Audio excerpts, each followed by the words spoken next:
नमस्कार, मैं रवीश कुमार। बालासोर नहीं है, बालेश्वर है। हमने कई वीडियो में बालासोर ही कहा है, पर अब से बालेश्वर कहेंगे। दिन गुजरने के साथ साथ बालेश्वर रेल दुर्घटना को भुलाया जाने लगेगा। दुर्घटना को लेकर भावनाओं का तूफान अब थमने भी लगा है। रेलवे को लेकर अखबारों में जिस तरह की खबरें छपी हैं, उन्हीं को पढ़कर लग रहा है कि अगर दुर्घटना ना भी हुई होती तब भी रेल मंत्री अश्विनी वैष्णव को इस्तीफा दे देना चाहिए था। कहीं खबर है कि ट्रेन का चालक 15 घंटे से ज्यादा की ड्यूटी कर रहा था, इसलिए टक्कर हो गई। तो कहीं ब्लॉक नहीं मिला तो पटरी का मेंटेनेंस नहीं हुआ और ट्रेन पलट गई। कहीं छप रहा है कि पटरियों का रखरखाव ठीक से नहीं हो रहा है, इसलिए मोदी सरकार के 3 साल में 1800 रेल दुर्घटनाएं हो गई हैं।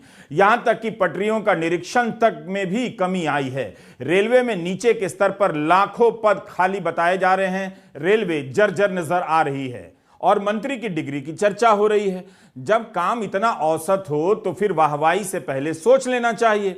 हम इन तमाम सवालों पर आज बात करेंगे अपने वीडियो में, लेकिन पहले उनकी बात जो इस दुर्घटना में मारे गए और जिनके परिजन अभी तक शवों को खोज रहे हैं। दुर्घटना में मारे गए लोग ज्यादातर शायद बहुत गरीब रहे होंगे, इसलिए उनकी बर्बादी की व्यक्तिगत कहानियां बहुत कम हैं, उनका चेहरा कम है। मंत्री जी का भावुक होता हुआ वीडियो ज्यादा चल रहा है। रेलवे का कहना है कि 1100 लोग घायल हुए थे, 900 लोग उपचार के बाद घर चले गए हैं, 200 लोग अभी भी अस्पताल में हैं और 100 शवों की शिनाख्त नहीं हो पाई है।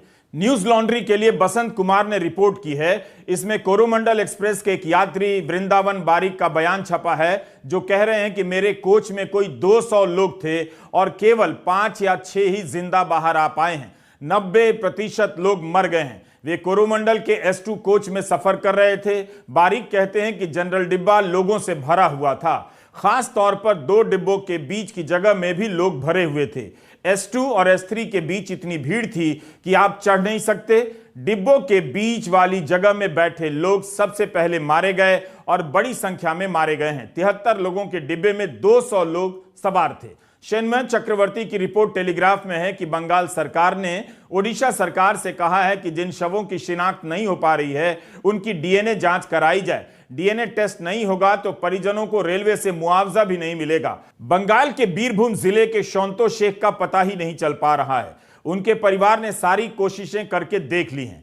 टेलीग्राफ में अपनों की तलाश कर रहे परिजनों की कहानियां और तस्वीरें छपी हैं। यह बताता है कि राहत और बचाव का काम अभी पूरा नहीं हुआ है, लेकिन मंत्री लोग लग गए हैं बताने में कि दुनिया भारत के साथ खड़ी है, कूटनीतिक जीत जैसी कोई चीज हो गई है। पहले आप तो इन पीड़ितों के साथ ठीक से खड़े हो जाइए, बाद में दुनिया का नाम लेकर ताली बजवाइएगा। अगला पॉइंट है सीबीआई जांच को लेकर कि साजिश का एंगल पता लगाया जाएगा। ये वो थ्योरी है जिससे व्हाट्सएप यूनिवर्सिटी में अंकिल लोग जोश में आ सकते हैं, हाउसिंग सोसाइटी वाले खासकर। इन अंकिलों ने देश के सोचने का तरीका ही भ्रष्ट कर डाला है। 2016 में कानपुर रेल दुर्घटना की एनआईए से जांच कराई गई, पाकिस्तान का हाथ खोजने के लिए।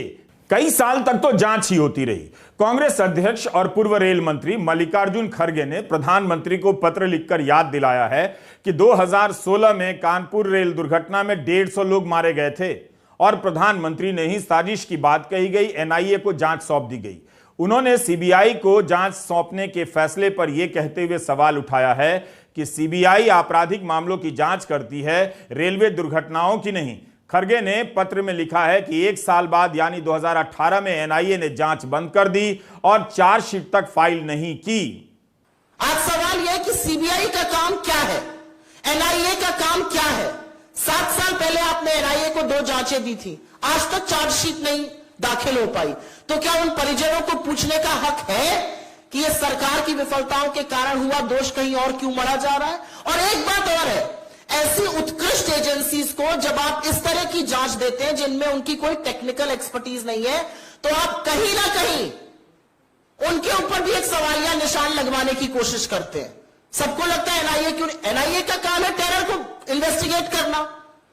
जो आपके ट्रैक के चलते हो रहा है, जो इंटरलॉकिंग की विफलता के चलते हो रहा है, जो सिस्टम फेलियर के चलते हो रहा है, जो मेंटेनेंस की दिक्कत से हो रहा है, उसके बारे में क्या होगा? कानपुर रेल दुर्घटना को लेकर रेलवे के सेफ्टी कमिश्नर की रिपोर्ट में यह बात निकल कर आई कि वेल्डिंग पर जंग लगने के कारण स्ट्रक्चर में कमजोरी आ गई और ट्रेन दुर्घटनाग्रस्त हो गई। 150 लोग रेलवे की अपनी कमी और लापरवाही के कारण मारे गए। बालेश्वर दुर्घटना की जांच सीबीआई से कराने को लेकर सवाल उठ रहे हैं। पूछा जा रहा है कि जब मंत्री ने कह दिया कि कारणों का पता लगा लिया गया है, तब जांच के आदेश सीबीआई से कराने के क्यों दिए गए? अगर कारण पता नहीं रहा होगा तो इस बैठक में अधिकारी गंभीर मुद्रा में प्रधानमंत्री को क्या समझा रहे थे? इस मीटिंग को कई एंगल से रिकॉर्ड किया जा रहा था ताकि जनता हर एंगल से देख ले कि प्रधानमंत्री कितने गंभीर हैं और सारे अधिकारी कितनी गंभीरता से बैठे हैं। ट्विटर पर तृणमूल कांग्रेस के प्रवक्ता साकेत गोखले ने लिखा है कि मंत्री ने बयान भी दिया कि हमने कारणों का पता लगा लिया है। इसके 7 घंटे बाद सीबीआई जांच के आदेश दिए गए। रेलवे के सेफ्टी कमिश्नर का पद स्वायत्त स्वतंत्र होता है। सेफ्टी कमिश्नर रेल मंत्री और रेलवे बोर्ड के अधीन नहीं होता, ना ही उन्हें रिपोर्ट करता है। सेफ्टी कमिश्नर की रिपोर्ट से पहले रेल मंत्री बोर्ड को प्रभावित कर सीबीआई को जांच सौंप रहे हैं। उन्हें सेफ्टी कमिश्नर की रिपोर्ट का इंतजार करना चाहिए था। द वायर में मीतू जैन की रिपोर्ट को भी आप इस संदर्भ में देख सकते हैं। मीतू जैन ने नाम न छापने की शर्त पर रेलवे अधिकारियों से बात की है। उनका भी कहना है कि सेफ्टी कमिश्नर की रिपोर्ट से पहले सीबीआई को जांच सौंप देना हैरान करता है। पूर्व राजस्व सचिव EAS शर्मा ने रेल मंत्री को पत्र लिखा है कि उनकी नजर में यह जनता को गुमराह करने के जैसा है। द वायर में मीतू जैन की रिपोर्ट बालेश्वर दुर्घटना की प्राथमिक जांच रिपोर्ट में झांकने का अवसर देती है। कई जगहों पर ऐसी खबरें चल रही हैं और एनिमेशन के जरिए बताया जा रहा है कि कौन सी ट्रेन किधर से आई, किससे टकराई। हर कोई अपने एनिमेशन की तारीफ खुद ही करने में लगा है। मीतू जैन ने लिखा है कि बालेश्वर दुर्घटना को लेकर रेलवे के 5 अधिकारियों ने प्राथमिक रिपोर्ट सौंप दी है।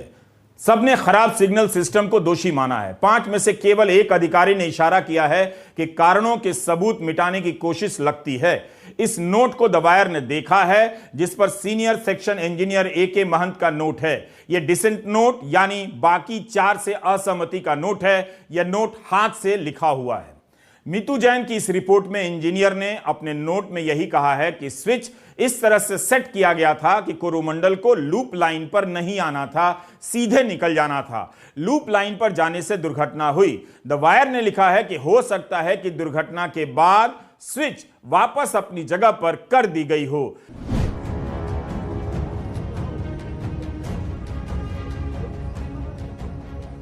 मीतू जैन लिखती हैं कि यह साफ नहीं है कि सीनियर सेक्शन इंजीनियर AK महंत सबूतों से छेड़छाड़ की तरफ इशारा कर रहे हैं या नहीं, लेकिन एक्सपर्ट का कहना है कि हवाई जहाज के ब्लैक बॉक्स की तरह सिग्नल की सारी बातें डेटा लॉगर में रिकॉर्ड की जाती हैं, उसी से ही पता चलेगा।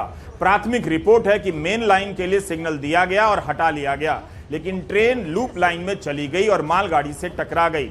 अधिकारी सबोटाज यानी किसी साजिश से इनकार करते हैं। महंत का कहना है कि ट्रेन लूप लाइन में प्रवेश करने से पहले ही पलट गई, लेकिन अधिकारी कहते हैं कि रिकॉर्ड बताता है कि दुर्घटना लूप लाइन में घुसने के बाद हुई है।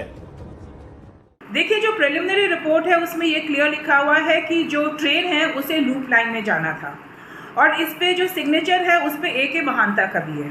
बट जो अहम बात है वो ये है कि AK महांता ने एक डिसेंटिंग रिपोर्ट दी थी और ये रिपोर्ट का खुलासा ये पहली बार अब हुआ है और उस रिपोर्ट में महांता ने एक बहुत ही अहम बात बोली है। महांता का कहना है कि स्विच बेशक लूप लाइन के लिए था, बट जो ब्लैक बॉक्स है, जो भद्रक खड़गपुर सेक्शन जिसे कहते हैं, उसमें जो उस एरिया का जो ब्लैक बॉक्स है, उस ब्लैक बॉक्स के तहत इस ट्रेन को सीधे जाना था। जो सिग्नल था वो सीधे के लिए था। महांता का ये भी कहना है कि हो सकता है इसको किसी ने, जो स्विच है उसको किसी ने रिवर्स कर दिया हो डिरेलमेंट के बाद। यानी कि महांता का जो जिस पे वो हिंट कर रहे हैं वो ये है कि हो सकता है किसी ने इसको कवर अप करने की कोशिश करी हो। इस बात का ये पहली बार खुलासा हुआ है। इम्पॉर्टेंट चीज़ ये है कि जो महांता कह रहे हैं ये नई बात नहीं है। ये पहले भी ऐसा हुआ है कि फॉर एग्जांपल फरवरी में संपूर्ण क्रांति एक्सप्रेस के साथ भी कुछ ऐसा ही होते होते रह गया था। एक हादसा होने वाला था, ट्रेन ड्राइवर ने देख लिया और ट्रेन ड्राइवर ने ट्रेन को रोक दी थी। उस वक्त भी सिग्नल कुछ और दिखा रहा था, ट्रेन को कहीं और जाना था। यही नहीं, सवाल ये उठते हैं अब कि ये जो इक्विपमेंट है, इक्विपमेंट का क्या ये फेलियर है? क्या सिर्फ एक यही इक्विपमेंट है सिग्नल का जिसके ऊपर सवाल उठ रहे हैं? एक BPAC भी एक और सिस्टम होता है। वो इस सिस्टम का काम ये है देखना कि जो ट्रैक है वो बिल्कुल खाली है, जब और दूसरी जो ट्रेन आ रही है वो ट्रेन तभी उस ट्रैक पे आएगी जब वो ट्रैक पूरा खाली है। तो ये BPAC सिस्टम भी लगा हुआ था, ये सिस्टम काम कर रहा था या नहीं कर रहा था, इसके ऊपर भी सवाल उठ रहे हैं। सवाल काफ़ी सारे हैं और सवालों का जवाब हमें मिलेगा chief commissioner of railway safety की रिपोर्ट से। भारत के इतिहास की इतनी बड़ी दुर्घटना मंत्री के PR मैनेजमेंट का आयोजन बनकर नहीं रह सकती।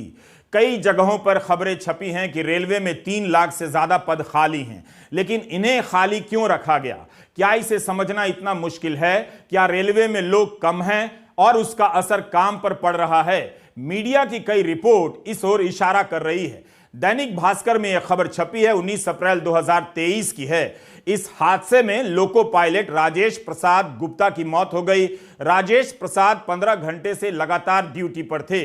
सिंहपुर स्टेशन के पास पहुंचते ही loco pilot Rajesh rail engine से अपना नियंत्रण खो बैठे। स्टेशन में पहले से ही जिस ट्रैक पर मालगाड़ी खड़ी थी उसमें रेड सिग्नल दे दिया गया और लोको पायलट राजेश गुप्ता ने सिग्नल ओवरशूट करते हुए तेज रफ्तार से खड़ी मालगाड़ी की ओर गाड़ी बढ़ा दी। यह भीषण हादसा हो गया। रेलवे के अधिकारियों से जब लोको पायलट राजेश प्रसाद गुप्ता के 15 घंटे से ज्यादा समय से नौकरी पर बने रहने की बात पूछी गई तो उन्होंने जांच के आदेश दिए गए हैं कहकर मामले से पल्ला झाड़ लिया। सिंहपुर में 2 इंजन में आग लगी थी। एक इंजन करीब 13 से 18 करोड़ रुपए की आती है। इतने में कई साल के लिए न जाने कितने लोको पायलट नौकरी पर रख लिए जाते। अगर लोको पायलट की कमी या ज्यादा काम करने की वजह से यह दुर्घटना हुई तो बहुत दुखद है। क्या हम जानते हैं कि बालेश्वर की दुर्घटना में शामिल तीनों ट्रेन के इंजन के चालक की ड्यूटी कितने घंटे की हो चुकी थी? यह भी एक पहलू होना चाहिए। यह रिपोर्ट तो 20 नवंबर 2022 की है, टाइम्स ऑफ इंडिया की। बिलासपुर जोन में रेलवे के लोको पायलट संघ ने जनरल मैनेजर का घेराव किया था। लोको पायलट संघ का बयान है कि 2 साल से सिग्नल पोस्ट एट डेंजर यानी खतरा है, तब भी सिग्नल पास कर जाने की 90 घटनाएं दर्ज हुई हैं। क्योंकि बाबा आदम के जमाने का ब्रेक सिस्टम लगा है, समय पर ब्रेक ही नहीं लगता है। रेलवे का यूनियन भी इन दिनों कमजोर हुआ है। वे अब खुलकर नहीं बोलते हैं, बोलते भी हैं तो मीडिया उतनी प्राथमिकता नहीं देता है। बालेश्वर की दुर्घटना के बाद हमें कई लोको पायलट ने बताया कि उनकी ड्यूटी के घंटे बढ़ा दिए गए हैं, आराम नहीं मिलता, जिसका असर काम पर पड़ने लगा है। उनका कहना है कि इंजन में आवाज बहुत होती है, इस कारण थकान भी जल्दी होती है। हमारी ड्यूटी 12 घंटे से ज्यादा की होने लगी है, 12 घंटे भी ज्यादा है, लेकिन कागज पर 12 घंटे ही लिखी जाती है। हम अपनी तरफ से इसकी पुष्टि नहीं कर सकते हैं, लेकिन कई जगहों पर यह बात चर्चा में आई है। रेल मंत्री बताएं कि इसमें क्या सच्चाई है, क्यों भर्तियां समय से नहीं हो रही हैं, क्या रेलवे स्टाफ की कमी से जूझ रही है। बड़ी संख्या में नौजवान हमें लिख रहे हैं कि रेलवे की अप्रेंटिस ट्रेनिंग लेकर बैठे हैं, उन्हें काम पर तो रखा ही जा सकता था, नहीं रखा जा रहा है। यही नहीं, सिग्नल डिपार्टमेंट का भी हाल बहुत अच्छा नहीं। दुर्घटना के वक्त पता चल रहा है कि इनका काम कितना अहम है, तब फिर इन विभागों में लोगों की संख्या पर्याप्त क्यों नहीं है। सिग्नल एंड टेलीकॉम डिपार्टमेंट में पूरे इंडियन रेलवे में HOA 2005 को फॉलो ही नहीं करते। HOA 2005 के अनुसार ये कहता है कि ड्यूटी ऑफ करने के बाद कम से कम 10 घंटे का पीरियड ऑफ रेस्ट होना चाहिए। लेकिन क्या होता है, रात को कभी भी फेलियर हो रहा है, फ़ोन की घंटी बजती है और हमको सिग्नल फेलियर पे अटेंड होना पड़ता है। और उस फेलियर को अटेंड करने के लिए ना तो हमको कोई नाइट में गए तो नाइट ड्यूटी अलाउंस दे रहे हैं, ना तो कोई सिग्नल फेलियर को M कैटेगरी के एक्सीडेंट्स में गिना जाता तो कोई ब्रेकडाउन अलाउंस भी नहीं दे रहे हैं, और ना तो कोई एक्स्ट्रा अलाउंस दे रहे हैं। और सबसे बड़ी बात यह है कि सिग्नल और टेलीकॉम के फेलियर्स को अटेंड करने के दौरान या तो हम लोग सड़क से जाते हैं तो दुर्घटना का शिकार हो जाता है, या तो रन ओवर हो जाते हैं। तो ऐसे 2 दर्जन लोग जो है साल भर में हमारे रन ओवर होते हैं या तो सड़क दुर्घटना का शिकार होते हैं। उसके बावजूद भी रिस्क एंड हार्डशिप अलाउंस हमको दिया नहीं जा रहा है। तो जबकि ये 2016 से ही हम लोग इस बात को डिमांड कर रहे हैं कि risk and hardship allowance signal and telecom कर्मचारियों को दिया जाए, लेकिन नहीं दिया जा रहा है। और इसके अलावा लॉकडाउन में भी हम लोग अपने व्हीकल्स का इस्तेमाल करते रहे, लेकिन हम लोगों को कोई अलाउंसेस नहीं मिला। क्योंकि रात को 2 बजे अगर फेलियर हुआ और हम फेलियर में जाते हैं तो हमारी नींद खराब करके जाते हैं। और क्या हम लोग नींद में ही नहीं काम कर रहे होते, और नींद में अगर कभी कुछ गलती हो जाए हमसे तो दुर्घटना हो सकती है। और सबसे बड़ी बात यह है कि अगर हम रात को फेलियर अटेंड किए हैं तो सुबह वापस अपनी ड्यूटी पे आना है। अगर ड्यूटी पे नहीं आएंगे तो वार्निंग वार्निंग लेटर मिल जाएगा, चार्जशीट मिल जाएगा, सस्पेंड कर दिया जाएगा या तो एब्सेंट कर दिया जाता है। 21 मई 2022 के दैनिक भास्कर इंदौर से सुनील सिंह बघेल की रिपोर्ट छपी है कि 4000 लोको पायलट दफ्तर में फाइलें चला रहे हैं। जिनकी नियुक्ति ट्रेन चलाने के लिए हुई है वो फाइलें क्यों चला रहे हैं, और इस खबर के बाद हुआ क्या, कुछ बदला या खबर ही पुरानी होकर रह गई। ऐसी सारी खबरें इशारा कर रही होती हैं कि मंत्री कुछ भी पीआर कर लें, रेल के भीतर सब ठीक नहीं। इस खबर में भी लिखा है कि लोको पायलट की ड्यूटी 8 से 9 घंटे की होनी चाहिए, मगर 12 से 16 घंटे की ली जा रही है। दूसरी तरफ 4000 लोको पायलट और गार्ड ऐसे हैं जिनसे साल भर में 0 से अधिकतम 500 किलोमीटर गाड़ी चलवाई जा रही है। बाकी समय ये दफ्तरों में फाइलें चलाते हैं। बावजूद इसके इन्हें हर महीने 3600 किलोमीटर का रनिंग अलाउंस दिया जा रहा है। आरटीआई के आधार पर यह खबर लिखी गई थी। इन सब पर अब बातें नहीं होंगी। सैकड़ों की संख्या में रेल की परीक्षा देने वाले और परीक्षा देकर नियुक्ति का इंतजार करने वाले हमें लिख रहे हैं। रेल मंत्री के ट्विटर पर आए दिन ट्रेंड कराते रहते हैं, आप जाकर देखिए तो, कि खाली पदों पर बात कीजिए ताकि सरकार भर्ती करे। हमसे रोज कहते हैं। क्या यह सही है कि लोकसभा चुनाव के समय 28 फरवरी 2019 को रेलवे में नॉन टेक्निकल पदों की भर्ती निकली। लगभग 2 साल बाद 28 दिसंबर 2020 को आरंभ हुई परीक्षा। सितंबर 2022 को अंतिम परिणाम जारी किया गया। 4 साल लग गए प्रक्रिया पूरी होने में। छात्रों का कहना है कि दिसंबर 22 से ही नियुक्ति का इंतजार कर रहे हैं। ये छात्र हमें क्यों बार बार लिख रहे हैं, अश्विनी वैष्णव फिर क्या काम करते हैं? टीवी चैनलों के कार्यक्रम में वंदे भारत पर पावर पॉइंट चार्ट बनाकर प्रचार करने से अच्छा है कि मंत्री जी इन नौजवानों को जवाब दे दें कि उन्हें नियुक्ति पत्र क्यों नहीं दिया जा रहा है। नौकरी मिल जाएगी तो ये लड़के ज्यादा प्रचार करेंगे। अच्छा, अंडर कंस्ट्रक्शन था। अगर मंत्री जी इस पर काम कर रहे होते तो बालेश्वर में रात में काम करने का वीडियो बनवाकर और माइक से वंदे मातरम के नारे लगाने की जरूरत नहीं पड़ती। वैसे क्या आपने सोचा कि लोगों के घरों में लाशें पहुंच रही हैं, अंतिम संस्कार की क्रियाएं पूरी नहीं हुई होंगी? ये मंत्री जी किस बात का वंदे मातरम और भारत माता की जय कर रहे हैं? क्या यहां चुनाव जीत गए हैं? भारत माता की वंदे वंदे। अलग अलग अखबारों में छप रही खबरें मिलाकर आप देखेंगे तो रेलवे के भीतर का हाल बुरा नजर आएगा। पटरियों के मेंटेनेंस का भी मुद्दा बार बार आ रहा है।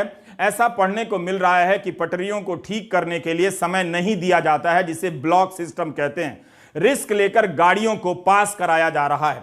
30 अगस्त 2017 को मुजफ्फरनगर के खतौली में ओडिशा जाने वाली उत्कल एक्सप्रेस पटरी से उतर गई। इस दुर्घटना में 23 यात्रियों की जान चली गई। नवभारत टाइम्स की इस खबर में लिखा है कि ट्रैक पर काम कर रहे रेलवे कर्मचारी बिना किसी सूचना के चाय पीने चले गए और कटी पटरी को भगवान के भरोसे छोड़ गए। वे मरम्मत के औजार भी ट्रैक पर ही छोड़कर बाजार में चाय पीने चले गए। इसलिए अब इस काम से जुड़े 13 लोगों को सस्पेंड कर दिया गया है। मरम्मत का काम क्यों अधूरा रह गया और ट्रेन कैसे उस पर चली गई? इसका जवाब इस दुर्घटना को लेकर इंडियन एक्सप्रेस में छपी एक रिपोर्ट से मिल सकता है। कुछ और मिलेगा। इसमें खतौली स्टेशन मास्टर और दिल्ली में बैठने वाले सेक्शन कंट्रोलर की बात हो रही है। फोन रिकॉर्डिंग का जिक्र है और उसे छापा गया है। इस बातचीत से पता चलता है कि ग्राउंड स्टाफ कह रहा है कि पटरी की मरम्मत करनी है, ब्लॉक देना है, यानी गाड़ियां रोकिए तभी तो मरम्मत का काम पूरा होगा। 22 अगस्त 2017 की यह रिपोर्ट है इंडियन एक्सप्रेस की। ब्लॉक नहीं दिया गया क्योंकि गाड़ियां बहुत हैं। सेफ्टी कमिश्नर ने भी इसकी पुष्टि की है कि ट्रैक के रख रखाव की जिम्मेदारी परमानेंट वे इंस्पेक्टर की होती है। उसने 20 मिनट का ब्लॉक मांगा था। इस दौरान गाड़ियों को कुछ देर के लिए रोका जाता है ताकि कमजोर पटरी बदल दी जाए। इस रिपोर्ट से पता चलता है कि पटरियों को तुरंत ठीक करने के लिए जो ब्लॉक मांगे जाते हैं उसे लेकर आपसी झगड़ा होता है और उसके बारे में कई और जानकारियां हैं जो हम नहीं जानते। यह क्यों होता है? क्या गाड़ियां ज्यादा हैं, पटरियां कम पड़ गई हैं, स्टाफ कम है? इन सब बातों के जवाब हमारे पास मुकम्मल रूप से नहीं है, मगर रेलवे को जानने वालों की निगाह में यह बात आती रहती है कि कई बार ब्लॉक की मांग को नजरअंदाज कर दिया जाता है। जहां तक सुरक्षा नॉर्म्स का सवाल है, एक बहुत गंभीर गड़बड़ी रेलवे में लगातार हो रही है। आपको याद होगा 2017 में मेरठ के पास खतौली में उत्कल एक्सप्रेस का एक्सीडेंट हुआ था। उस एक्सीडेंट के समय 13 लोगों को सस्पेंड किया गया। कारण क्या था कि वो ट्रैक मेंटेन कर रहे थे और मेंटेनेंस के बीच में चाय पीने चले गए और ट्रैक खुला हुआ था।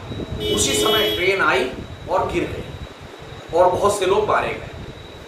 आप ये समझिए कि ये ट्रैक मेंटेनेंस बिना ब्लॉक के किया जा रहा था। रेलवे जब भी मेंटेनेंस करती है तो एक ब्लॉक का ऑर्डर होता है कि 15 मिनट, 20 मिनट, आधा घंटा, जितना भी है ब्लॉक होगा। उस ब्लॉक के समय किसी भी यात्री गाड़ी या गुड्स ट्रेन को उस ट्रैक पर सिग्नल नहीं दिया जाता। अगर उत्कल एक्सप्रेस वहां पहुंची, इसका मतलब साफ है कि वो मेंटेनेंस बिना ब्लॉक के किया जा रहा है। और ये समस्या बहुत बड़ी है। जो ऑपरेटिंग मैनेजर होते हैं, जो रेलवे में जीएम को भी डिक्टेट करते हैं, वो साफ साफ मेंटेनेंस के लोगों को कहते हैं कि हम इतने ब्लॉक नहीं देंगे, आप 2 गाड़ी निकलने के बीच में 10 मिनट का समय है, उसमें मेंटेनेंस करिए। और लिटरली झगड़ा होता है मेंटेनेंस के कर्मचारियों के बीच और ऑपरेटिंग के बीच कि वो अगर 5 जगह ब्लॉक मांग रहे हैं, उनको 1 या 2 जगह ब्लॉक मिलता है। इस तरीके से सिक्योरिटी नॉर्म्स को कंप्लीट खिलवाड़ किया जाता है। सुदीप श्रीवास्तव की इस बात को आप सीएजी की रिपोर्ट से मिलाकर देखिए तो पता चलेगा, जो कई जगहों पर अब छप चुकी है। दिसंबर 2022 में यह रिपोर्ट आई थी। अगर इसकी चर्चा तब ज्यादा हुई होती तो शायद हम एक बेहतर रेल व्यवस्था को देख रहे होते। दुर्घटना के वक्त ये जो लापरवाहियों की रिपोर्ट आती है, अचानक नहीं हो जाती, पहले से हो रही होती हैं। इसलिए होती हैं कि कई महीनों से कोई ध्यान नहीं दे रहा होता है और आपके अपनों की जान यूं ही चली जाती है। दिसंबर 2022 में आई सीएजी की इस रिपोर्ट में भी कहा गया है कि 2017-18 से लेकर 2020-21 के बीच 217 रेल दुर्घटनाएं हुई हैं जो गंभीर मानी जाती हैं। इनमें से 163 दुर्घटनाएं पटरी से उतरने के कारण हुई हैं। रेलवे दुर्घटनाओं की गिनती उनमें होने वाले जान माल के नुकसान के आधार पर करती है।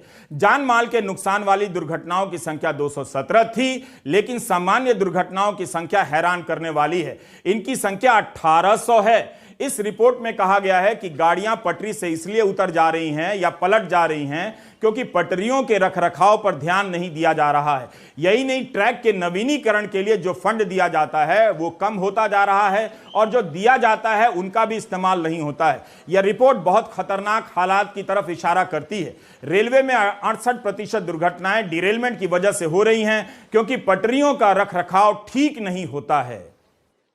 ट्रैक की जांच करने के लिए आपने ट्रैक रिकॉर्डिंग कार देखी होगी रेल से गुजरते वक्त। इसके जरिए ट्रैक का लगातार परीक्षण निरीक्षण चलता रहता है। इसी सीएजी रिपोर्ट में कहा गया है कि किसी जोन में ट्रैक रिकॉर्डिंग कार टीआरसी की संख्या 30% कम है तो किसी जोन में 100%। बताइए, इसकी भी कमी है।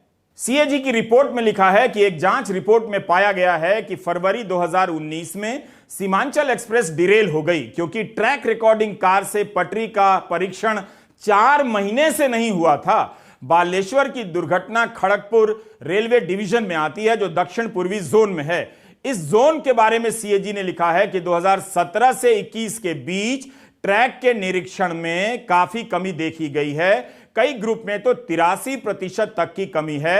एनसीआरबी की रिपोर्ट है कि हर दिन भारत में 49 रेल दुर्घटनाएं होती हैं और 45 लोग रोज मर जाते हैं।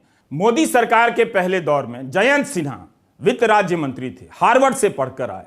मॉब लिंचिंग के आरोपी जब जमानत पर बाहर आए तो उनका सम्मान करने लग गए। मेरा कहना है कि नेता किसी भी दल का हो, कैसा भी हो, आप नेता का आकलन उसके कपड़े की स्टाइल से, उसके रंग रूप से, उसके चश्मे से, चश्मे के रंग और फ्रेम के रंग से, डिग्री और खासकर नोट कीजिए, बिना मतलब वाली अच्छी अंग्रेजी से मत कीजिए उसका आकलन। कोई मंत्री का सूट अच्छा है, हैंडसम है, जरूरी नहीं कि उसका काम भी हैंडसम होगा। ठीक उसी तरह से जैसे गोदी मीडिया के एंकरों के कपड़े बहुत अच्छे होते हैं मगर पत्रकारिता 3rd क्लास होती है। बिहार में एक पुल के गिरने का वीडियो आया तो आईटी सेल को लगा कि अब रेल से ध्यान हट जाएगा। वहां भी भ्रष्टाचार का मामला दिख गया है। यह तुलना ही गलत है। भ्रष्टाचार और लापरवाही से जान तो पब्लिक की जाती है। बिहार की घटना से रेलवे की दुर्घटना कम नहीं हो जाती है और ना रेल की दुर्घटना के कारण बिहार की घटना का महत्व कम हो जाता है। भागलपुर के सुल्तानगंज और खगड़िया के बीच गंगा नदी पर यह पुल बन रहा है झारखंड और बिहार को जोड़ने के लिए। पुल का करीब 400 मीटर हिस्सा नदी में गिर गया। पुल के 4 खंभे नदी में समा गए। एसपी सिंगला कंपनी को इसके निर्माण का ठेका मिला है जिसका गार्ड लापता बताया जा रहा है। इसकी लागत 1700 करोड़ से ज्यादा बताई जा रही है। जाहिर है इस वीडियो पर सबका ध्यान जाना भी था और सही गया। इसका पिछला हिस्सा पहले भी गिर चुका है। तेजस्वी यादव ने कहा कि पिछले साल अप्रैल के महीने में आंधी के कारण क्षतिग्रस्त हो गया। तब उन्होंने विरोधी दल के नेता के रूप में इस पुल के निर्माण को लेकर सवाल उठाए थे। तब भी जांच हुई थी। यह सब मीडिया रिपोर्ट में छपा है। बीजेपी प्रवक्ता शाहनवाज हुसैन ने कहा है कि यह घोर भ्रष्टाचार का जीवंत नमूना है। बीजेपी के नेताओं ने नीतीश कुमार, तेजस्वी यादव से इस्तीफे की मांग की है। एक पुल गिरा है, 1700 करोड़ की लागत से बन रहा था। अगर यह भ्रष्टाचार का मामला है तो इसे तू मैं के बयानों से नहीं निपटाया जा सकता। इसमें दो एंगल है, एक कि क्या पुल की डिजाइन में कोई कमी है और दूसरा भ्रष्टाचार। दोनों मामलों की अलग अलग जांच होनी चाहिए। इस पर राष्ट्रीय जनता दल ने ट्वीट किया है कि जब इसका निर्माण हो रहा था तब उस दौरान यानी 2017 से 22 के बीच बीजेपी के नंदकिशोर यादव, मंगल पांडे और नितिन नवीन मंत्री थे। 30 अप्रैल 2022 को आंधी से इसका एक हिस्सा गिरा था। तब भी बीजेपी के नितिन नवीन ही मंत्री थे। अब बताओ, इस पुल को 2020 यानी बीजेपी के कार्यकाल तक ही बन जाना था, जो अभी तक बन ही रहा है। बीजेपी विधायक नितिन नवीन का बयान छपा है कि जांच के बाद दोबारा काम शुरू हुआ तो आप मंत्री थे यानी तेजस्वी यादव, इसलिए आप जिम्मेदारी से नहीं बच सकते। मगर इस मामले में एक अंतर है, रेल मंत्री चाहें तो इससे सबक ले सकते हैं। मीडिया में जितनी रिपोर्ट आई है उन पर विस्तृत जवाब दे सकते हैं।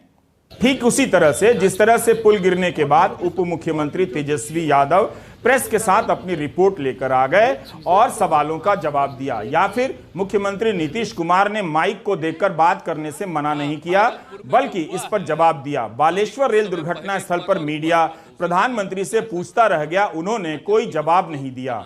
ये इशू तो सबसे पहले जब गिरा था पेयर नंबर 5 तब हम नेता विरोधी दल थे, इस इशू को हमने ही उठाया था। और जब नवंबर में हमने समीक्षा की थी, उसके बाद विभाग के एसीएस ने दिसंबर और जनवरी को समीक्षा की, तभी जो निर्णय हुआ था कि ये सारे जो सेगमेंट है पेयर नंबर 5 का जो रुड़की आईटी रिपोर्ट का, उसमें तोड़ा जाएगा। और हम लोगों को डाउट था, उसलिए बाकी का भी हम लोगों को शंका थी कि जब पेयर नंबर 5 में जब प्रॉब्लम आ रहा है तो सभी में प्रॉब्लम आएगा, इसलिए उसी समय जो है आईआईटी रुड़की को जो है दे दिया गया है। तो बाकी का जो रिपोर्ट है आजकल में आना था, तो जो रिपोर्ट आएगा उसके आधार पे हम लोग जो है कर रहे हैं। लेकिन और ठीक नहीं बना रहा तभी ना गिर जा रहा है भाई। इसका मतलब तो और मजबूती से बनना चाहिए था, बन करके और तैयार हो जाता, लोगों को कितनी खुशी थी।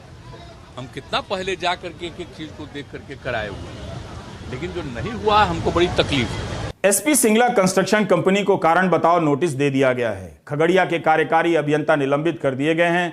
एसपी सिंगला कंपनी पटना में गंगा नदी पर नया महात्मा गांधी सेतु बना रही है। मीडिया रिपोर्ट के अनुसार इस कंपनी को बिहार में ही कई पुल बनाने के लिए करीब 7,000 करोड़ रुपए के ठेके मिले हैं। 2014 में इसका शिलान्यास हुआ, नीतीश कुमार मुख्यमंत्री ने किया। अभी तक यह पुल गिर ही रहा है, बना नहीं है। 2019 में इसे बन जाना चाहिए था, 2022 में गिरा, 2023 में भी गिर रहा है। अक्सर यही होता है, आरोप और सफाई के बीच असली सवाल गायब हो जाते हैं। आपका ध्यान रेल दुर्घटनाओं से नहीं हटना चाहिए और ना ही पुल दुर्घटना से। नमस्कार, मैं रवीश कुमार।